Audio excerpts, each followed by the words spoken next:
And when they would arrive at the worst of these concentration camps, they would be stripped of all of their possessions, naked, shaved. They had nothing. Hi, I'm Dr. Jennifer Kang. Welcome to the Restore Healthcare Project. I just want to remind you to follow, like, subscribe, do all the things, including the 5-star review, to help us continue. Today, I get the chance to do something that I love to do, which is to highlight and celebrate the work of a healthcare hero that we can learn from. And I particularly like to do that because I am a bit of a history buff myself. But I think it's not just for history buffs. I think it's so important for us to be aware of and remember, learn from those who've gone before and who have learned things that we can learn from them rather than from life, which is always such a huge privilege. And the healthcare hero that I get to talk about today is a physician and a philosopher whose name you might recognize. He has inspired me for a long time, Dr. Viktor Frankl. And you may know this name because you read one of his most widely read books, which was entitled Man's Search for Meaning. But perhaps you don't know his whole story and what he has contributed to our healthcare sphere. And I think there's a couple of just jewels in his story that could give us a lot of hope and a lot of help in the times that we're living in. Viktor Frankl's story began when he was born in 1905 to a Jewish family in Austria. He was one of those precocious children who loved to learn and loved to absorb knowledge and read. And even by the time that he was a teenager, he had developed almost an obsession with applied psychology. And at the time, he was living in the era when Sigmund Freud and his fellow psychoanalyst pioneers were creating and developing and teaching their theories of psychoanalysis. And he was very enthralled with it at first.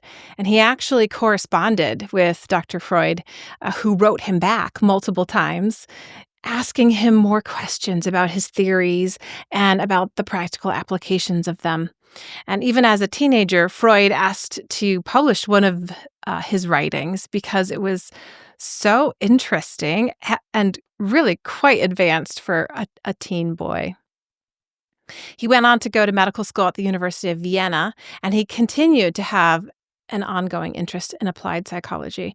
And he published several more papers. He joined the circle of Alfred Adler's psychology students that Adler was mentoring and challenged them on their thinking in many ways. So much so that he actually ended up getting kicked out of the circle of mentees because he began to actually disagree with Freud's approach to psychoanalysis. And one of his main ideas, even at that time in medical school, was that he didn't quite swallow and believe Freud's belief that secret desires were the deepest motivating factors for humans. And he had already begun to think, I don't think that's true. I think actually that people's search for meaning in their lives is actually the deepest driver and motivator in their psychology. And at the time, he was ridiculed and thrown out of their group for such immature ideas. In medical school, he also organized some youth counseling centers in coordination with the Viennese government because he was concerned about rising suicide rates in young people around the time of the end of the school year when they would get their report cards. And he was actually instrumental in setting up these youth counseling centers and counseling these youth through that and actually having a significant impact on the suicide rate in Vienna at the time. He graduated medical school in 1930, so now we're starting to enter this precarious era pre-World War II. He started working initially at the Steinhoff Psychiatric Hospital, where his main duty and role was to care for women who had been hospitalized after a suicide attempt. And he describes having learned quite a lot about what could contribute to what he called psychoses or neuroses in these women that would lead them to such an act. In 1937, he moved on to start a private practice in Vienna, but that was short-lived because by 1938, the Nazis had acquired Austria and had annexed the country. And all of the Nazi culture and regime began to play out in Austria. And as a Jew, he was not able to work a private practice. In 1940, he actually began to work at Rossville Hospital, which was one of the only hospitals left in Vienna at the time that was still admitting and caring for Jewish patients. While he was there, he actually helped patients avoid the Nazi euthanasia program for the mentally disabled and probably was instrumental in saving many people's lives, both Jewish and non-Jewish. In 1942, he fell in love with a nurse at that hospital, Tilly, who he then married.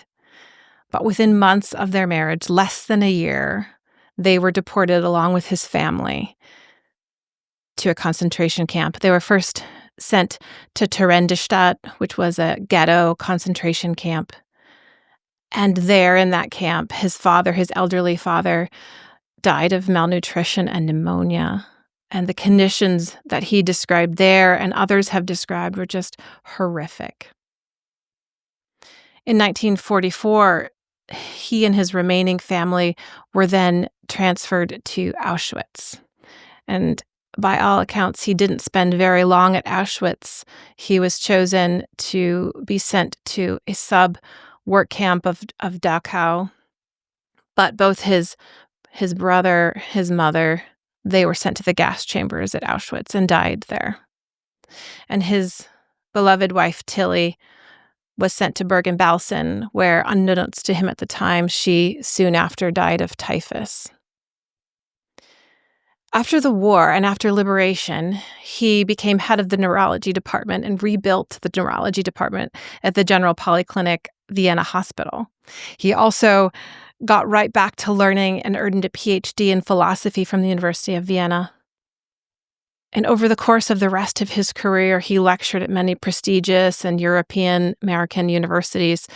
He went on to write many books, scholarly articles, and he developed a form of psychotherapy that he called logotherapy. Of course, he's best known for his book that he wrote entitled Man's Search for Meaning, which was essentially a memorial of his time in the Nazi concentration camps and of his experiences and his observations there, having survived that. He actually wrote that book in 9 days, a year after liberation. I can't imagine being in a place mentally and emotionally able to process that and write about it within a year. The book is probably so effective and strong because he talks about man's search for meaning from the viewpoint of having endured some of the worst suffering that any, I think, could ever imagine. And so it's a place of authority that he speaks from because of his experience.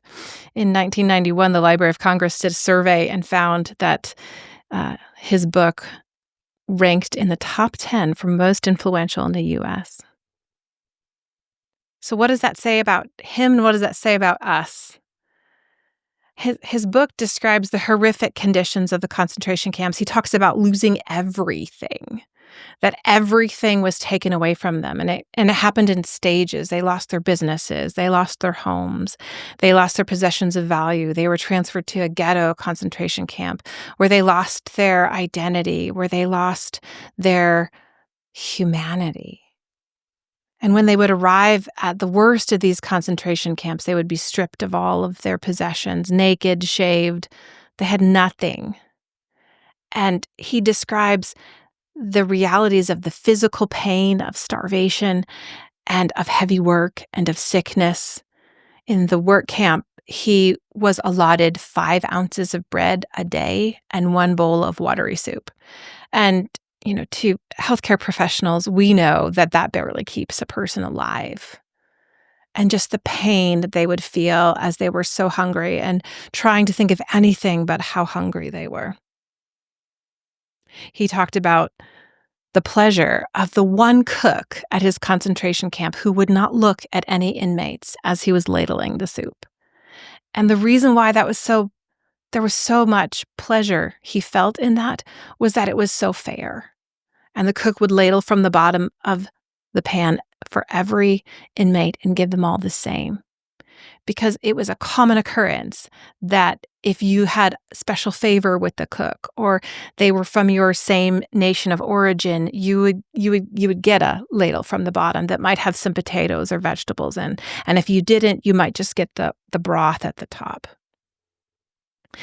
He talked about the psychological pain of injustice, the loss of identity, the loss of humanity.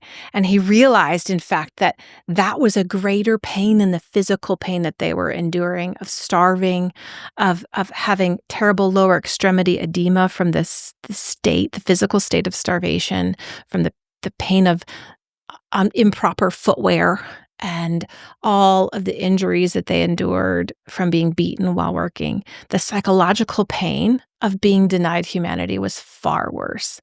And this, as a psychologist, really affected him. And it really caused him to work out in his mind the way forward through that pain.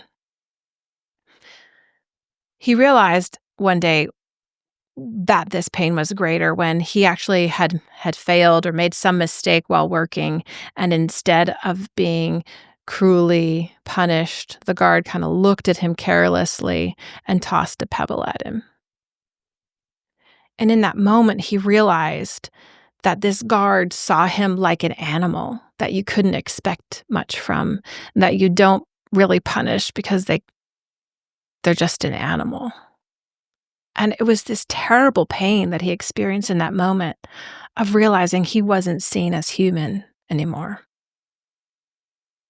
He also described the emotional pain of separation, of isolation, of constant loss. They were constantly another inmate dying in their contingent. And he was constantly separated from his new young wife. And there was this feeling he described that you couldn't cry or you shouldn't cry or feel because you just had no idea what the full scope of your suffering would include. And it was almost like you had to ration out what emotion you had left because you didn't know how much longer you had to live like this.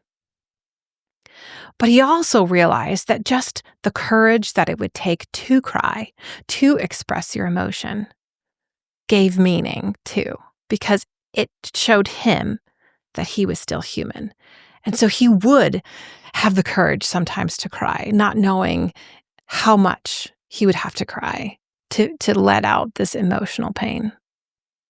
He talks about finding meaning in all of that suffering. I am describing an experience that most people, thankfully, in the world will not have to endure. Hey, Healthcare Tribe, I hope that you have been impacted by what I've brought through this podcast. I also want you to know about opportunities to give back through my nonprofit, Selah Health International. We work to support projects for women and children of vulnerable populations around the world. You can learn more and donate on our website, selahhealthinternational.org. But there is suffering that all of us encounter and experience. And I think that the story and the encouragement that Frankl gives, having endured this, is really significant. He observed that there was insignificant meaning to be found in suffering, and that there was meaning enough to be found that could keep a person strong enough to stay alive. He found that inmates who lost their sense of meaning lost their hope, and they lost their will to survive into the future. And he could almost predict to the day when he could see the shift in one of his fellow inmates and realize they were going to die. And it had more to do with the state of their mind and whether or not they could find meaning in existence than it did with their physical state. He talks about the realization that there are still freedoms, having been stripped of everything that humans can think to take from another human. There are still freedoms that a human has that can never be taken away from them. He said, everything can be taken from a man but one thing, the last of the human freedoms, and that is to choose one's attitude in any given set of circumstances and to choose one's own way. He was actually highly influential in the development of our modern psychotherapy philosophies. And I would say one of the big reasons that modern psychiatry and psychotherapy has shifted away from the Freudian model of analyzing people and their deep, dark, secret desires and thinking that identifying those are going to help them recover. And in his approach that he called logotherapy is still part of what we teach psychotherapists and still part of what we use and frankly, amazingly helpful to many people to help identify and find meaning in their lives as an approach to treating their mental illness. He was also very critical of what he called reductionist or dehumanizing early psychotherapy. And for good reason, now that you've heard his story. And he advocated for rehumanizing therapy in order to bring people back to realizing their identity and meaning, and therefore bringing them to mental healing. In 1985, the American Psychiatric Association awarded him the Oscar Pfister Award for his contributions to religion and psychiatry. Did you know that a man who had such high value for faith influenced our modern psychiatry so much? A few years after the war, he married again to a woman named Eleanor, or Ellie, and they had a beautiful relationship that still continues to confound many people. And the reason for that is that she was a practicing Catholic and he was a practicing Jew. And the couple respected each other's religious backgrounds, and they both attended church and synagogue together. They celebrated Christmas and Hanukkah. And it was considered a remarkable and confounding thing that no one could really understand.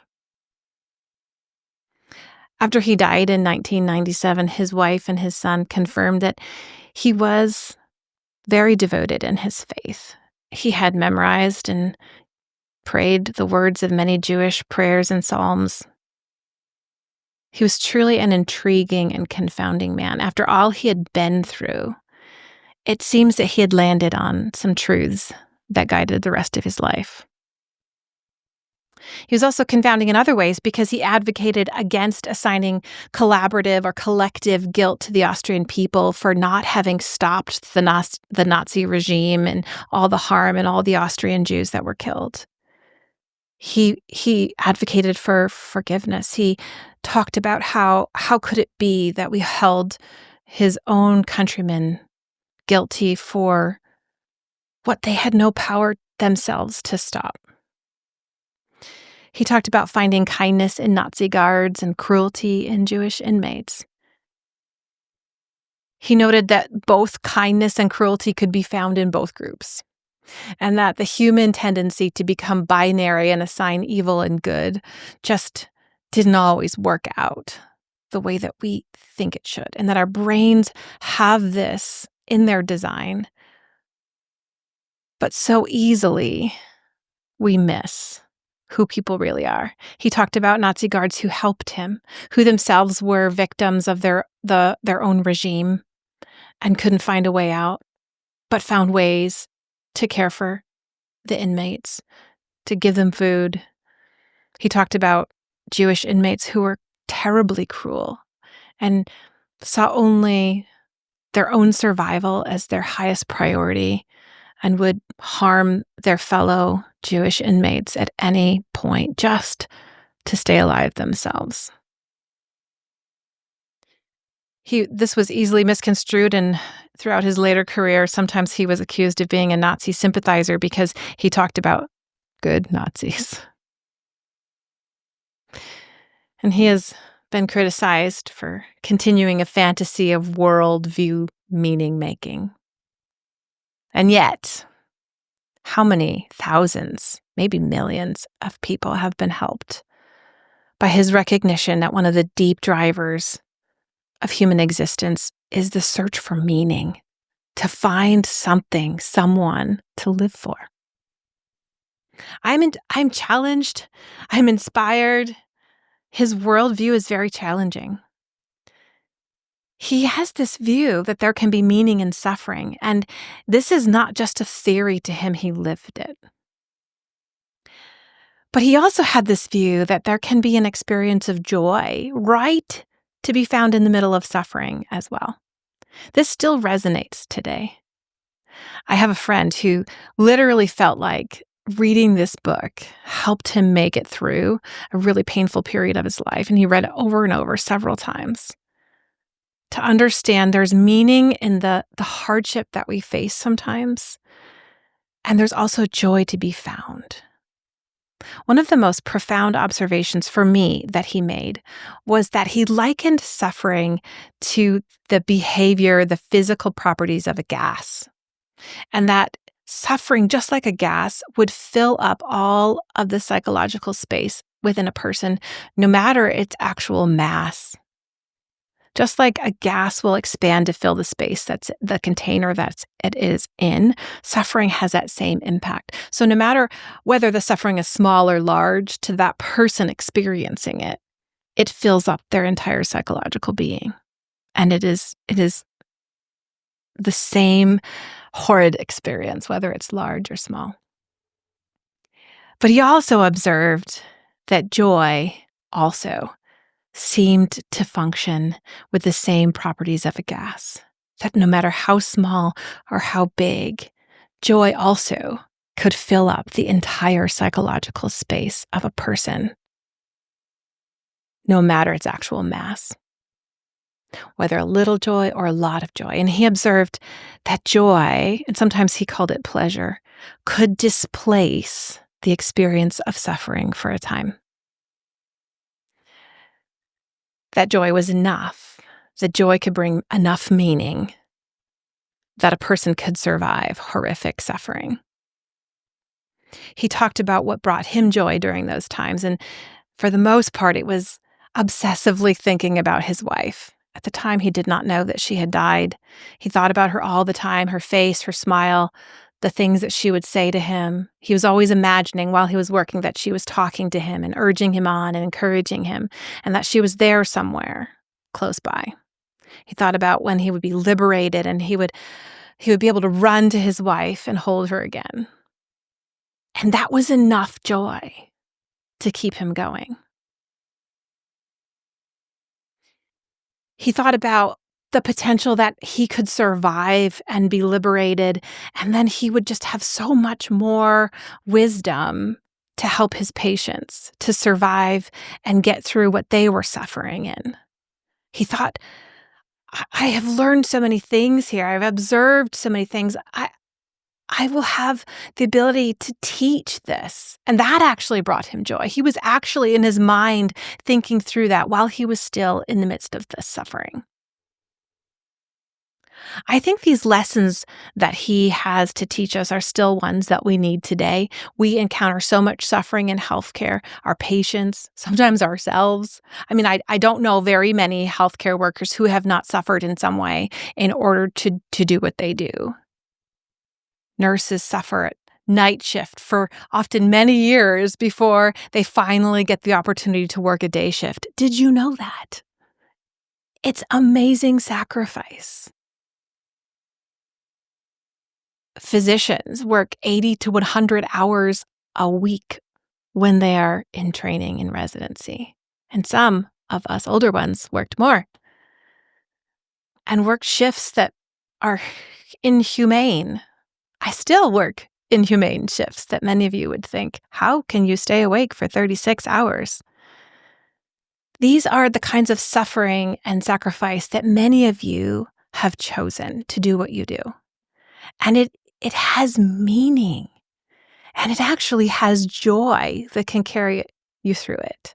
Suffering can overwhelm us if we do not find a way to find meaning in it. And I think this is the lesson that Frankl wanted to communicate. He said, when we are no longer able to change a situation, we are challenged then to change ourselves. How have we learned to assign meaning to what we do? And how have we learned to let joy in and fixate on it in order to fill our beings with what is needed to continue to do this incredibly meaningful thing that we do in healing and helping others? And he said, in some ways, suffering ceases to be suffering at the moment it finds a meaning, such as the meaning of the sacrifice.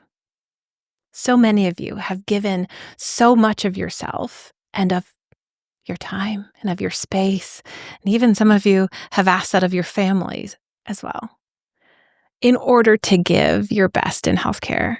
And it is incredible. Heroes all around me all the time. Why do you do it? Why would you do this? Frankl observed that in general, it was love that was the strongest meaning driver for people. Sometimes it was achievement, but mostly it was love. He said, for the first time in my life, I saw the truth as it is set into song by so many poets, proclaimed as the final wisdom by so many thinkers, the truth that love is the highest goal to which man can aspire. And he saw that demonstrated in the concentration camps. What you loved could give you enough meaning to carry through.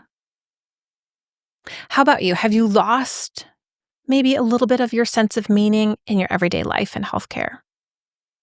Do you need to find it again? There's suffering and hardship to be found easily within healthcare. You do not have to look very far. But where have you found those little joys that help to fill in those spaces within you? Frankl, to me, is a great healthcare hero. He contributed so much to what we're able to do to help people. And there's no one more qualified to talk to us about suffering. Perhaps you need to maybe pick up that book. Maybe you've never read it. It's really inspiring. Perhaps you need to contemplate again, what brings you meaning? What is it that you love, that you were designed to love? What you choose to love, who you choose to love, it becomes the why. And for those of us who've been loved by God, experienced His love, and choose to love Him, this is what invigorates us with this sense of fulfillment and purpose and hope that we have to keep doing what we do. It's time to find your meaning in something that is bigger than you. And if you found it, run with it. And if you haven't, I invite you, find the love that's bigger than you. I'm Dr. Jennifer Kang, and this is the Restore Healthcare Project. Healthcare professionals, I'm so excited to be able to connect with you on issues regarding spiritual needs in healthcare. We want to partner together to see some of the ruined places of healthcare culture restored by hope. Follow us at restorehealthcareproject.org and like and subscribe to our YouTube channel and social media.